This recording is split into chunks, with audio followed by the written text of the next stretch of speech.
भारत में ना कई शहर ऐसे हैं जिनकी कहानियां सदियों बल्कि हजारों साल पुरानी हैं। आज हम एक ऐसे ही शहर की बात करने वाले हैं जिसका जिक्र महाभारत से शुरू होता है और आज के मॉडर्न इंडिया तक चला आता है। एक ऐसी जगह जो सही मायनों में समय के हर मोड़ की गवाह रही है।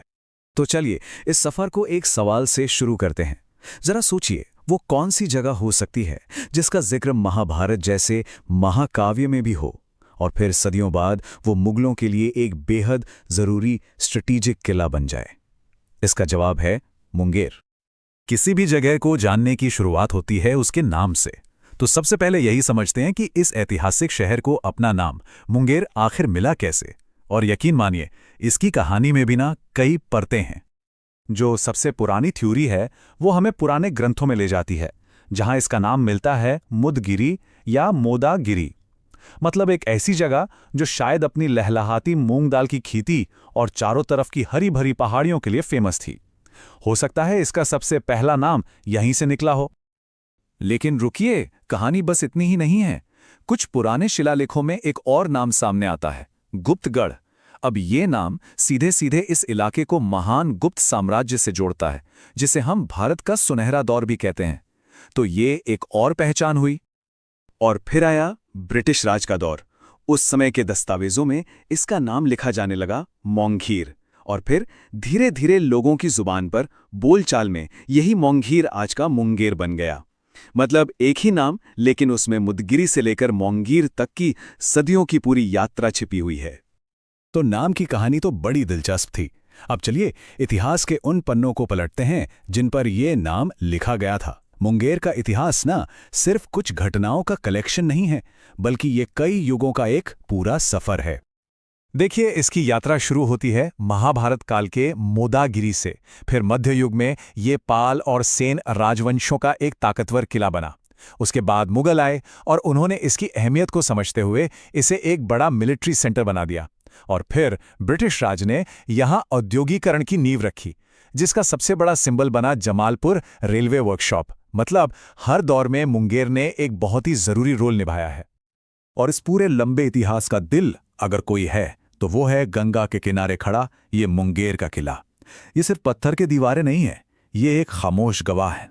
इसने तुगलकों की प्लानिंग, मुगलों की शान, बंगाल के नवाबों की सियासत और फिर अंग्रेजों के बदलते दौर, सब कुछ अपनी आंखों से देखा है। इतिहास की बात तो हो गई, लेकिन आज इस ऐतिहासिक धरती पर जिंदगी कैसी है? आज यहाँ के लोग कैसे रहते हैं? उनकी जुबान क्या है? चलिए अब जरा मुंगेर के आज में झांक कर देखते हैं। यहाँ एक बहुत ही दिलचस्प बात है। भले ही मुंगेर का इतिहास किलों और बड़े बड़े साम्राज्यों से जुड़ा रहा हो, लेकिन आज इसकी आत्मा इसके गांवों में बसती है। यहाँ की लगभग 3/4 आबादी यानी करीब 72% लोग ग्रामीण इलाकों में रहते हैं और उनकी जिंदगी आज भी जमीन और खेती से जुड़ी हुई है। और अब इस नंबर पे गौर कीजिए, 73.3%। ये मुंगेर की लिटरेसी रेट यानी साक्षरता दर है।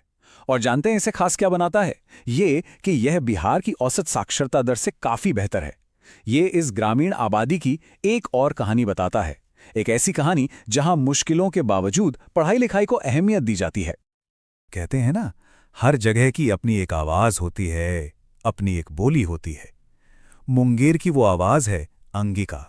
हाँ, यहाँ हिंदी और उर्दू भी बोली जाती हैं, लेकिन अंगिका वो भाषा है जिसमें इस इलाके की लोक कथाएं, गीत और रोजमर्रा की जिंदगी की धड़कन बसती है। ये सिर्फ एक बोली नहीं, ये इस जगह की पहचान का एक अहम हिस्सा है। लोग कैसे रहते हैं ये तो हमने देखा, पर सवाल यह है कि उनकी रोजी रोटी कहाँ से आती है। चलिए अब मुंगेर की अर्थव्यवस्था के दो सबसे जरूरी पिलर्स को समझते हैं। एक है खेती और दूसरा है इंडस्ट्री। मुंगेर की इकोनॉमी ना एक तरह से दो दुनियाओं में एक साथ जीती है। एक दुनिया है इसके खेतों की, जहां गंगा की उपजाऊ मिट्टी में धान और गेहूं की फसलें लहलहाती हैं, ये इसकी पारंपरिक रीढ़ है। और दूसरी दुनिया है कारखानों की, जिसका सबसे बड़ा चेहरा है ऐतिहासिक जमालपुर रेलवे वर्कशॉप।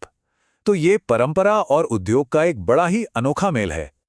हाँ, आंकड़ों को देखें तो मुंगेर की गिनती बिहार के अमीर जिलों में होती है, लेकिन जमीनी हकीकत थोड़ी सी और पेचीदा है। इस समृद्धि के बावजूद कई गांवों में गरीबी और अच्छी सड़कों या साफ सफाई जैसी बेसिक सुविधाओं की कमी आज भी एक बहुत बड़ी चुनौती बनी हुई है। तो हमने मुंगेर के शानदार अतीत को देखा, उसके आज को समझा, लेकिन इसका भविष्य कैसा होगा? हर जगह की तरह मुंगेर के सामने भी अपनी कुछ चुनौतियां हैं जिनसे निपट कर ही आगे का रास्ता तय होगा। भविष्य की राह में ना कई बड़े सवाल खड़े हैं। क्या गांव तक बेहतर सड़कें और साफ पानी पहुंच पाएगा? क्या यहाँ के किसान बाढ़ और सूखे की मार से बच पाएंगे? क्या यहाँ के युवाओं को अपने ही घर में काम मिलेगा ताकि उन्हें बाहर ना जाना पड़े? और सबसे बड़ा सवाल, क्या जिंदगी देने वाली गंगा नदी को बढ़ते प्रदूषण से बचाया जा सकेगा? तो आखिर में हम इसी एक सवाल पर आकर रुकते हैं। एक तरफ हजारों साल की एक शानदार विरासत है और दूसरी तरफ आज की बड़ी बड़ी चुनौतियां। अपनी इस विरासत से ताकत लेकर और इन चुनौतियों का सामना करते हुए मुंगेर अपने भविष्य की कहानी कैसे लिखेगा? इसका जवाब तो खैर आने वाला वक्त ही देगा।